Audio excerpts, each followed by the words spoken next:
নমস্কার বন্ধুরা, আধ্যাত্মিক ব্লকে আপনাদের স্বাগত। আজ শুভ বামন দ্বাদশী।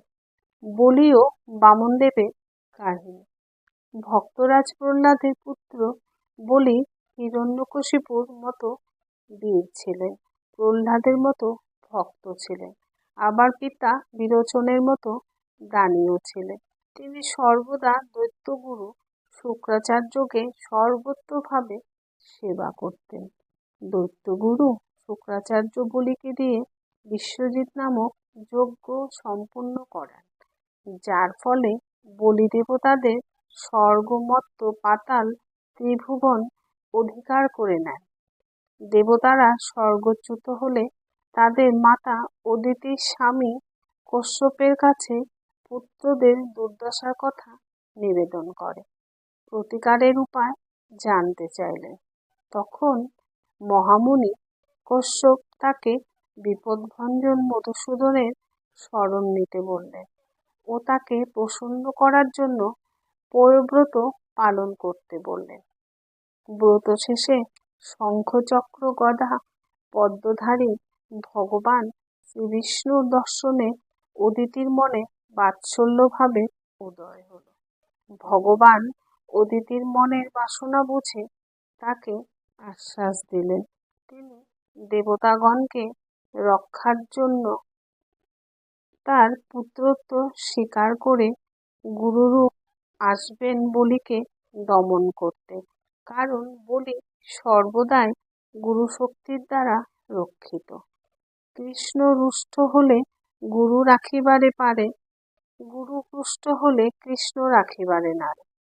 তাই বলিকে দিয়ে যদি তার গুরুর অসম্মান করা যায় তবে বলির পতন অনিবার্য। পরম পুরুষ ভগবান ভাদ্র মাসের শুক্লা দ্বাদশী তিথিতে দেবমাতা অদিতির গর্ভ হতে অপূর্ব বামন মূর্তিতে আবির্ভূত হলেন।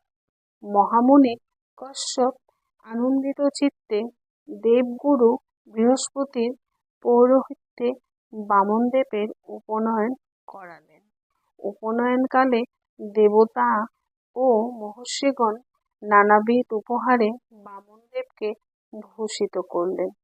দেবগুরু বৃহস্পতি উপনয়নের পর বামনদেবকে ভিক্ষা করতে পাঠালেন। শাস্ত্রমতে নতুন ব্রহ্মচারীকে ভিক্ষা করতে হয়। দেবতাদের সহায়তার জন্য দেবগুরু জানালেন বামনদেব যদি নর্মদার তটে ভৃঙ্গকচ্ছপ ক্ষেত্র বলিরাজের যজ্ঞে যান তাহলে পর্যাপ্ত দান গ্রহণ করতে পারবেন। বামনদেব এক হাতে ছত্র আরেক হাতে কমণ্ডল নিয়ে বলিরাজের যজ্ঞস্থলে উপস্থিত হলেন। বামনদেবের অপূর্ব জ্যোতির্ময় রূপ দেখে মন্ত্রমুগ্ধের মতো যজ্ঞশালার সকল ব্রাহ্মণ উঠে দাঁড়ালেন। মহারাজ বলি বামনদেবের চরণদ্বয় বন্দনা করে পাত্র অর্ঘ্যাদির দ্বারা তার অর্চনা করলেন। এখানে একটি অনুষঙ্গ কাহিনী আছে। বলিরাজার কন্যা রত্নমালার মনে বামন অবতারকে দেখে বাৎসল্যভাবে উদয় হলো। এই ছোট্ট ব্রাহ্মণ যদি তার সন্তান হতো তাহলে তিনি তাকে স্তন্যপান করাতেন। আবার বামন তারই যখন বিশাল ত্রিবিক্রম মূর্তি ধারণ করেছিলেন তখন রত্নমালার মনে হয়েছিল ইনি যদি তার পুত্র হতেন তাহলে তাকে বিষ খাইয়ে মারতেন। ভগবান রত্নমালার এই দুটি মনোবাঞ্ছাই পূর্ণ করেছিলেন। তবে কৃষ্ণ লীলায় রত্নমালা সেই জন্মে পুতনা রাক্ষসী হয়ে আসেন। ভগবানের প্রতিটি লীলাই পূর্ব নির্ধারিত। বামনদেব বলিরাজার দানের প্রশংসা করে বললেন তার মধ্যে পূর্বপুরুষদের সব গুণই বিদ্যমান। বলিরাজা সন্তুষ্ট হয়ে বামনদেবকে কিছু দান নিতে বললেন। বামন অবতার বললেন বলিরাজা যদি আগে সংকল্প করেন তাহলে তিনি তার দান গ্রহণ করবেন। রাজা বলি সম্মত হলেন। এদিকে দৈত্যগুরু শুক্রাচার্য ধ্যানস্থ হয়ে বুঝলেন এই বামন কোনো সাধারণ ব্যক্তি নয়, স্বয়ং ভগবান। তখন শুক্রাচার্য বলি রাজাকে দান করতে নিষেধ করে বললেন, শ্রীহরি দেবতাদের স্বর্গরাজ্য পুনরুদ্ধারের জন্য বামন রূপে তাকে ছলনা করছেন। বামনদেব তার সর্বস্ব হরণ করবেন। তাকে দান করার ক্ষমতা বলিরাজার নেই। গুরুদেবের নিষেধ সত্ত্বেও বলিরাজা নিজের কথায় মর্যাদা রক্ষা করতে চাইলেন। এই প্রথম বলিরাজা গুরুকে অবজ্ঞা করলেন। তার মনে হলো তিনি প্রহ্লাদের বংশধর, শ্রীহরির পূজা করেন। শ্রীহরি যদি তার কাছে দান চান, তাহলে তা দিতে তাকে যদি নরকে যেতে হয়, তাতেও তিনি পিছপা হবেন না। লোকে পাপ কাজ করলে নরকে যায়, আর সে ভগবানকে সর্বস্ব দেওয়ার জন্য নরকগামী হবে। এরকম উদাহরণ পৃথিবীতে আর কোথাও নেই। তখন শুক্রাচার্য ক্রোধান্বিত হয়ে বলিকে অভিশাপ দিলেন, তুমি শ্রীভ্রষ্ট হও। বলি রাজা অভিশপ্ত হয়েও বিচলিত না হয়ে দান করার জন্য কমণ্ডলু থেকে জল নিয়ে সংকল্প করলেন। বামনদেব তখন তার কাছে 3টি চরণ রাখার মতো ত্রিপাদ ভূমি প্রার্থনা করলেন। দানবীর বলি হেসে উঠলেন, আমি ত্রিলোকের অধীশ্বর এক এক দ্বীপ পর্যন্ত দান করতে সমর্থ, আর আপনি ত্রিপাদ ভূমি প্রার্থনা করছেন? বামনদেব বললেন, তিনি সন্তোষী ব্রাহ্মণ, ত্রিপাদ পরিমিত ভূমি যথেষ্ট।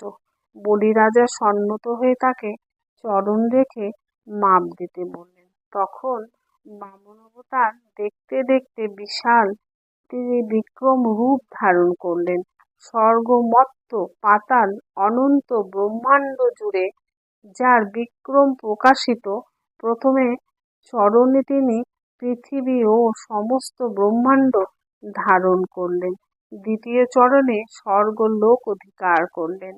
পদ্মজনী ব্রহ্মা সেই ঊর্ধ্ব চরণে, যে চরণে তিনি নিত্য ধ্যান করেন, অর্ঘ্য প্রদান করলেন। বামনদেব তখন বলিকে তার তৃতীয় চরণ রাখার স্থান দিতে বললেন। মহাদানে বলি তখন বামন অবতারের সামনে তার মস্তক পেতে দিয়ে বললেন, আপনার তৃতীয় চরণ আমার মস্তকে রাখুন।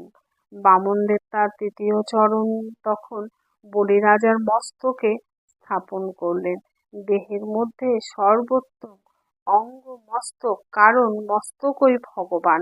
সাধুগুরু বৈষ্ণবের চরণে অবনত হয়, তাই মস্তক পেতে দেওয়ার অর্থ হলো ভগবানের শ্রীচরণে পরিপূর্ণ আত্মসমর্পণ। ভক্তরাজ প্রহ্লাদ বামনদেবকে প্রণাম করে বললেন, সে নিজেও তার নাতি বলির মতো সর্বস্ব ত্যাগ করে প্রভুর শ্রীচরণে আত্মসমর্পণ করতে পারেনি।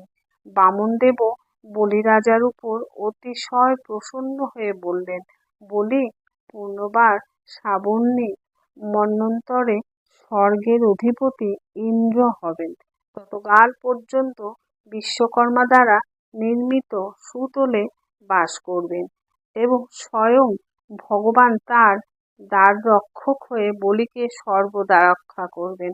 মহারাজ বলি শ্রী বিষ্ণুর অসীম কৃপায় আনন্দশ্রু নেত্রে তাকে প্রণাম করে পিতামহ প্রহ্লাদের সাথে সুতলে প্রবেশ করলেন। বামন রূপে ভগবান ইন্দ্রকে স্বর্গরাজ্য প্রত্যাপন্ন করে অদিতির অভিলাষ পূর্ণ করলেন। কেশবধৃত ব্রাহ্মণ রূপ জয় জগদীশ হরে। দৈত্যগুরু শুক্রাচার্য তার সেবক বলি, অর্থাৎ জীব যখন সংযমী হবে, সে তার ইন্দ্রিয়কে সংযত করে শুক্রাচার্যের সেবক হবে, তখন সে হবে মহাবলী।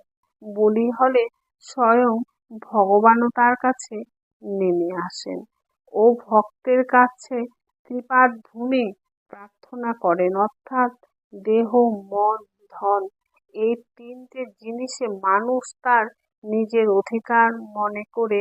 আবার অনেক আচার্যগণ বলেন ত্রিপাদ ভূমি হল সত্য, রজ, তম। এই 3 গুণে গঠিত মানব শরীর। দেহ দ্বারা ভগবানের সেবায় তমগুণ বিনষ্ট হয়, অর্থের দ্বারা ভগবত সেবা রজগুণ বিনষ্ট হয় ও মনের দ্বারা ভগবানের সেবায় সত্যগুণ বিনষ্ট হয়। সত্যগুণ ভগবানের দিকে নিয়ে গেলেও ভগবানের কাছে পৌঁছে দেয় না। ঠাকুর শ্রীরামকৃষ্ণ খুব সুন্দরভাবে গল্প উপমার মাধ্যমে আমাদের এই তত্ত্ব বুঝিয়েছেন। মনের দ্বারা সেবায় সত্ত্বগুণ বিনষ্ট হয়ে শুদ্ধা ভক্তি আসে, তখনই ভগবত কৃপা হয়। ভগবানের কৃপার ভূমি সকল ভক্তের কাছে প্রার্থনা করেন, আর যদি কেউ তা দিতে পারে, অর্থাৎ তার পূর্ণ শরণাগত হতে পারে, তাহলে প্রভু তাকে সর্বোত্তভাবে রক্ষা করেন, তার গ্রহণ করেন। জয় বামন ভগবানের জয়। হরে কৃষ্ণ কৃষ্ণ কৃষ্ণ হরে হরে, হরে রাম রাম রাম হরে হরে, হরে কৃষ্ণ কৃষ্ণ।